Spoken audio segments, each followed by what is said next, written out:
ओम शांति। आज 13 अगस्त 2024 के साकार मधुर महावाक्य हैं मधुबन से। मीठे बाप दादाजी ने कहा, मीठे बच्चे, योग द्वारा तत्वों को पावन बनाने की सेवा करो, क्योंकि जब तत्व पावन बनेंगे तब इस सृष्टि पर देवताएं पांव रखेंगे। प्रश्न है, तुम्हारी नई राजधानी में किसी भी प्रकार की अशांति नहीं हो सकती है, क्यों? उत्तर है, क्योंकि वह राजाई तुम्हें बाप द्वारा वर्षे में मिली हुई है। वरदाता बाप ने तुम बच्चों को अभी ही वरदान अर्थात वर्षा दे दिया है, जिस कारण वहां अशांति हो नहीं सकती। तुम बाप का बनते हो तो सारा वर्षा ले लेते हो। ओम शांति। बच्चे तो जानते हैं, जिसके हम बच्चे हैं उनको सच्चा साहिब भी कहते हैं। इसलिए आजकल तुम बच्चों को साहिब जादे भी कहते हैं। सच के ऊपर भी एक पौड़ी है, सच खाना, सच पहनना। भले ये मनुष्यों की बनाई हुई है, परंतु ये बाप बैठ समझाते हैं। बच्चे जानते हैं, ऊंचे ते ऊंचा बाप ही है, जिसकी बहुत महिमा है, जिसको रचयिता भी कहते हैं। पहले पहले है बच्चों की रचना। बाप के बच्चे हैं ना। सब आत्माएं बाप के साथ रहती हैं। उनको कहा जाता है बाप का घर, स्वीट होम। ये कोई होम नहीं। बच्चों को मालूम है वो हमारा स्वीटेस्ट बाप है।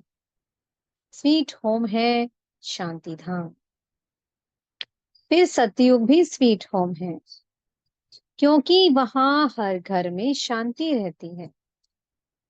यहाँ घर में लौकिक माँ बाप के पास भी अशांति है, तो दुनिया में भी अशांति है।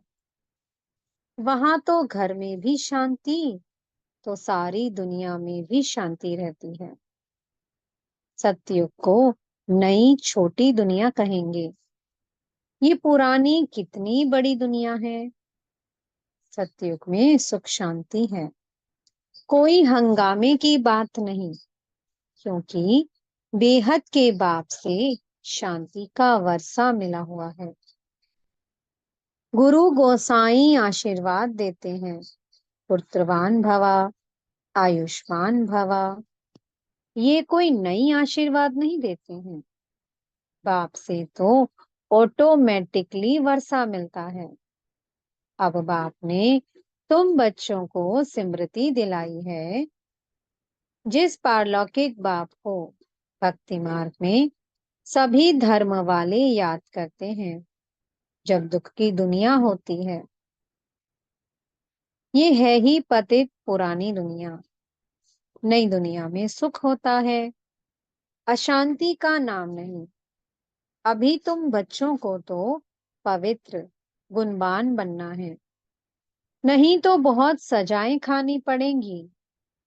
बाप के साथ साथ धर्मराज भी है, हिसाब किताब चुकतू कराने वाला। ट्रिब्यूनल बैठती है ना। पापों की सजाएं तो जरूर मिलनी है। जो अच्छी रीति मेहनत करते हैं वह थोड़ी सजाएं खाएंगे। पाप की सजा मिलती है, जिसको कर्म भोग कहा जाता है।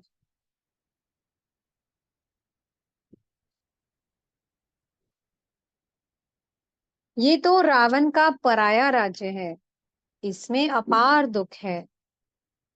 राम राज्य में अपार सुख होते हैं। तुम समझाते तो बहुतों को हो, फिर कोई झट समझ जाते हैं और कोई देर से समझते हैं। कम समझते हैं तो समझो इसने भक्ति देरी से की है।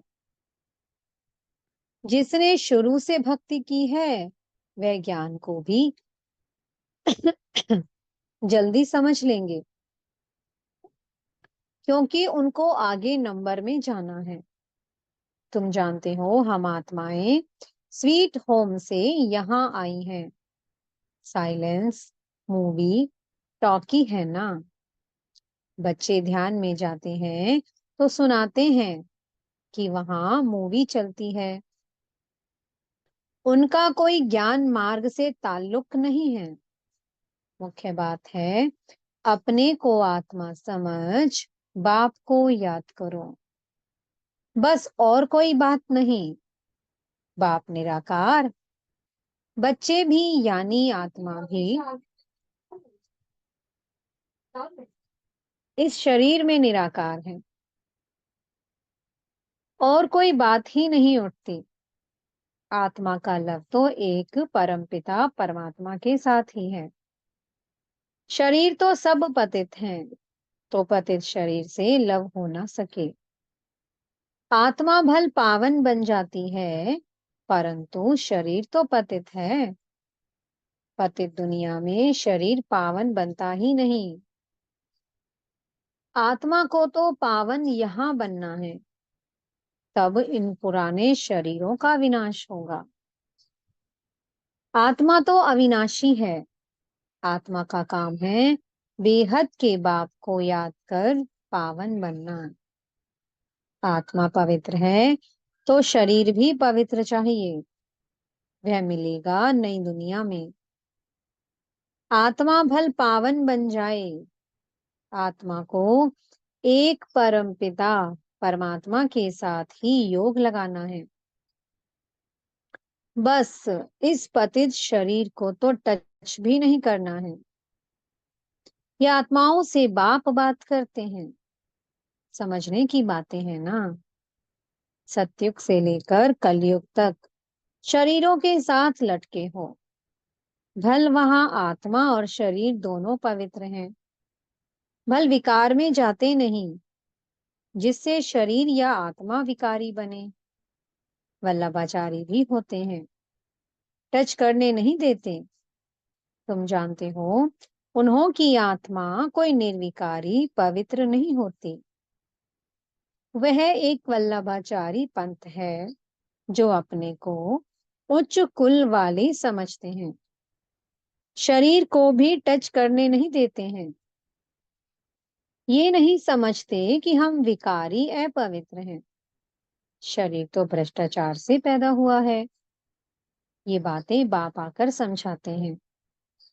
आत्मा पावन बनती जाती है तो फिर शरीर भी बदली करना पड़े। पावन शरीर तो तब बने जब पांच तत्व भी पावन बन जाएं। सतयुग में तत्व भी पवित्र होते हैं, तब शरीर भी पवित्र बनते हैं। देवताएं पतित शरीर में पतित धरनी पर पैर नहीं रखते हैं। उनकी आत्मा और शरीर दोनों पवित्र पावन होते हैं, इसलिए वह सतयुग में ही पैर धरते हैं। ये है पतित दुनिया। आत्मा पारलौकिक बाप परमात्मा को याद करती है। एक है शारीरिक बाप, एक है अशरीरी बाप। अशरीरी बाप को याद करते हैं क्योंकि उनसे ऐसा सुख का वर्षा जरूर मिला है, तो याद करने बिगर रह नहीं सकते। भल इस समय तमो प्रधान बने हैं तो भी उस बाप को जरूर याद करते हैं, परंतु ये फिर उल्टी शिक्षा मिलती है कि ईश्वर सर्वव्यापी है। फिर इस बात में भी मूंझ पड़ते हैं कि मनुष्य मनुष्य ही बनता है। ये सब भूले बाप आकर समझाते हैं।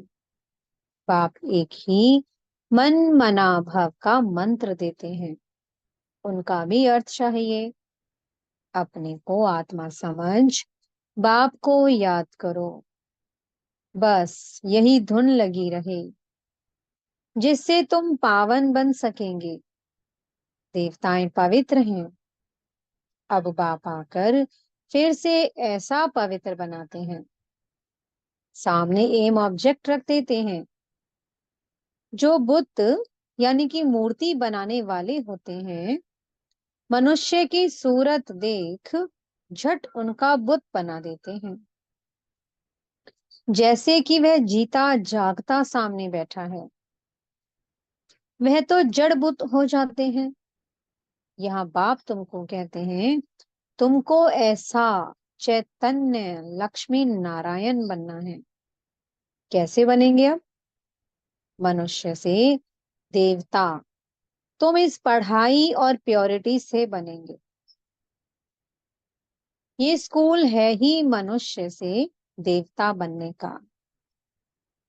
वह जो बुत आदि बनाते हैं, उसको आर्ट कहा जाता है। हूबहू वही शक्ल आदि बनाते हैं। इसमें हूबहू की तो बात ही नहीं। ये तो जड़ चित्र है। वहां तो तुम नेचुरल चैतन्य बनेंगे ना। 5 तत्वों का चैतन्य शरीर होगा। ये तो जड़ चित्र मनुष्यों का बनाया हुआ है। हूबहू तो हो ना सके, क्योंकि देवताओं का फोटो तो निकल ना सके। ध्यान में भल साक्षात्कार करते हैं, परंतु फोटो निकल ना सके। कहेंगे हमने ऐसा दीदार किया। चित्र तो ना खुद ना कोई और बना सके। खुद ऐसा तब बनेंगे जब बाप से नॉलेज लेकर पूरी करेंगे।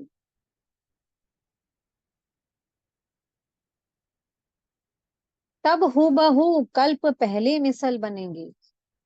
ये कैसा कुदरती वंडरफुल ड्रामा है। बाप बैठ ये कुदरती बातें समझाते हैं। मनुष्यों को तो ये बातें ख्याल में भी नहीं रहती हैं। उन्हों के आगे जाकर माथा टेकते हैं।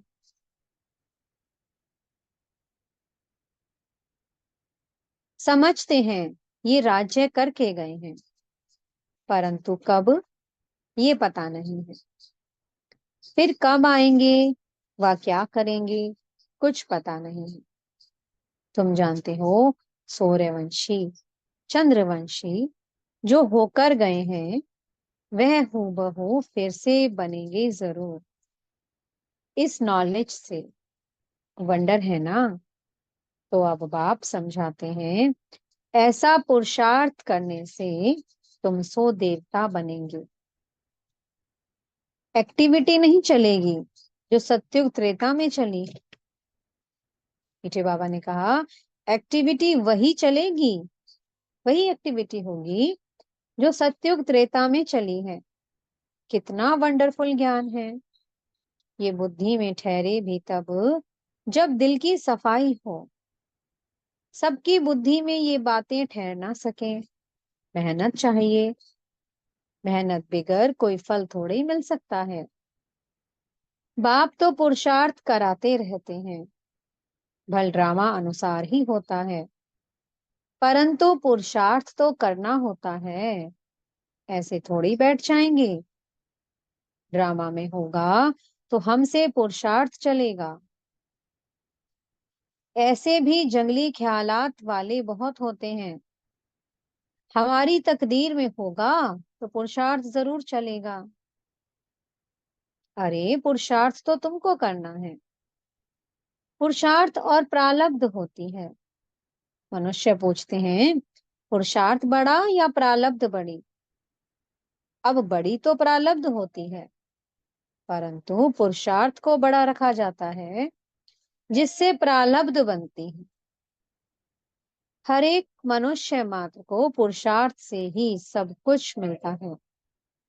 कोई ऐसे भी पत्थर बुद्धि हो पड़ते जो उल्टा उठा लेते हैं। समझा जाता है कि इनकी तकदीर में नहीं है, टूट पड़ते हैं। यहाँ बच्चों को कितना पुरुषार्थ कराते हैं। रात दिन समझाते रहते हैं, अपने करेक्टर्स जरूर सुधारने हैं। नंबर 1 करेक्टर है पावन बनना। देवता तो है ही पावन, फिर जब गिर पड़ते हैं, करेक्टर्स बिगड़ते हैं, तो एकदम पतित बन जाते हैं। अभी तुम जानते हो, हमारा तो A1 करेक्टर था, फिर एकदम गिर पड़े। सारा मदार है पवित्रता पर।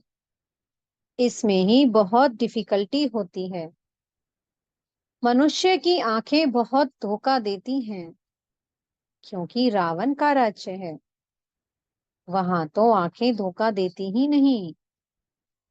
ज्ञान का तीसरा नेत्र मिल जाता है, इसलिए रिलीजन इज माइट कहा जाता है। सर्वशक्तिमान बाप ही आकर के ये देवी देवता धर्म स्थापन करते हैं। भल करती तो सब आत्मा है, परंतु मनुष्य के रूप में करेगी। वह बाप है ज्ञान का सागर। देवताओं से इनकी महिमा बिल्कुल अलग है, तो ऐसे बाप को क्यों नहीं याद करेंगे। उन्हों को ही नॉलेजफुल बीज रूप कहा जाता है। उनको सच्चित आनंद क्यों कहा जाता है। झाड़ का बीज है, उनको भी झाड़ का मालूम तो है ना, परंतु वो है जड़ बीज। उनमें आत्मा कैसे जड़ है। मनुष्य में है चैतन्य आत्मा। चैतन्य आत्मा को ज्ञान का सागर भी कहा जाता है। झाड़ छोटे से बड़े होते हैं तो जरूर आत्मा है, परंतु बोल नहीं सकती है। परमात्मा की महिमा कितनी है। ज्ञान का सागर, प्यार का सागर, आनंद का सागर। ये महिमा आत्मा की नहीं, परमात्मा माना परमात्मा की गाई जाती है। फिर उनको ईश्वर आदि कहते हैं।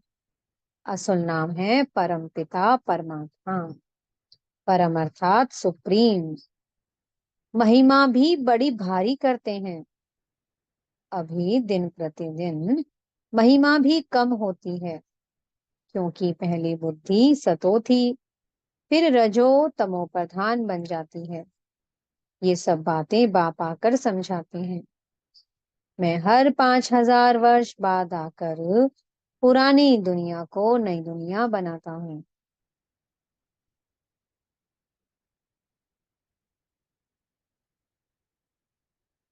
गायन भी है ना, सत्यवादी है भी सत, होसी भी सत। कोई पौड़ी अच्छी बनाई हुई है, क्योंकि वह तो फिर भी इतने पतित नहीं है। पीछे आने वाले इतने पतित नहीं होते। भारतवासी ही बहुत सतो प्रधान थे, वही फिर बहुत जन्मों के अंत में तमो प्रधान बने हैं।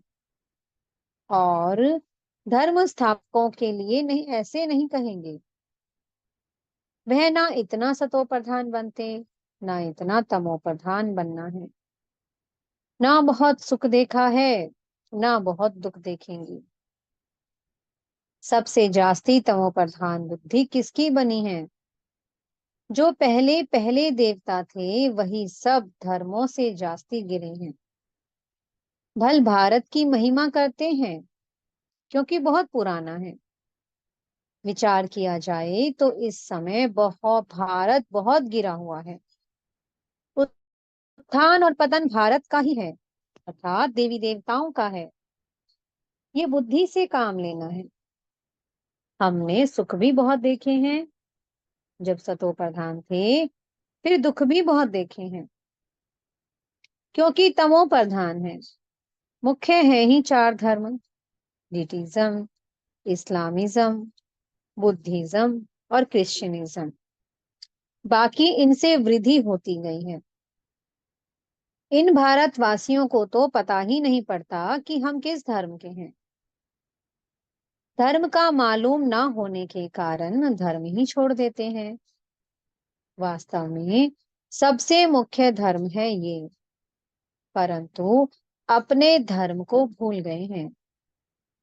जो समझू सियाने हैं वो समझते हैं इन्हों का अपने धर्म में ईमान नहीं है, यानी कि इन्हों का अपने धर्म में विश्वास नहीं है।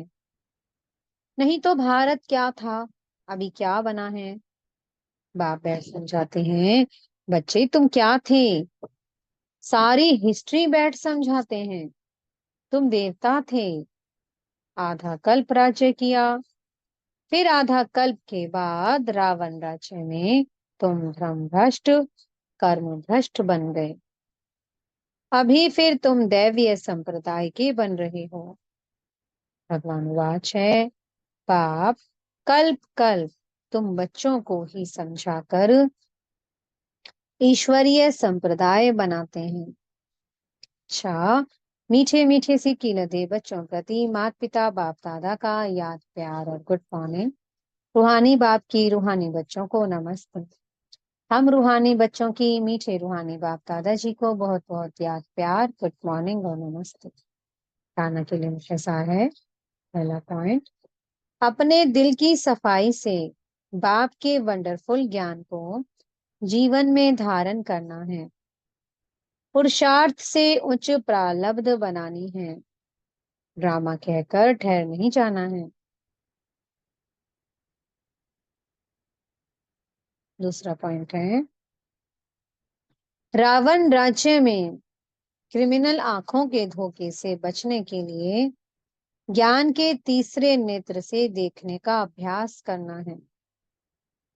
पवित्रता जो नंबर वन कैरेक्टर है उसे ही धारण करना है। मीठे सतगुरु जी वरदान दे रहे हैं, ब्राह्मण जन्म की जन्म पत्री को जान, सदा खुशी में रहने वाले श्रेष्ठ भाग्यवान भव। ब्राह्मण जीवन नया जीवन है। ब्राह्मण आदि में देवी देवता हैं और अभी बीके हैं। ब्राह्मणों की जन्म पत्री में तीनों ही काल अच्छे से अच्छा है। जो हुआ वो भी अच्छा, और जो हो रहा है वो और अच्छा, और जो होने वाला है वह बहुत बहुत अच्छा। ब्राह्मण जीवन की जन्म पत्री सदा ही अच्छी है, गारंटी है। तो सदा इसी खुशी में रहो कि स्वयं भाग्य विधाता बाप ने भाग्य की श्रेष्ठ रेखा खींच दी, अपना बना लिया। स्लोगन है, एक रस स्थिति का अनुभव करना है तो एक बाप से सर्व संबंधों का रस लो। ओम शांति। बहुत बहुत शुक्रिया प्यारे प्यारे हमारे मीठे मीठे बाप दादा जी का। ओम शांति।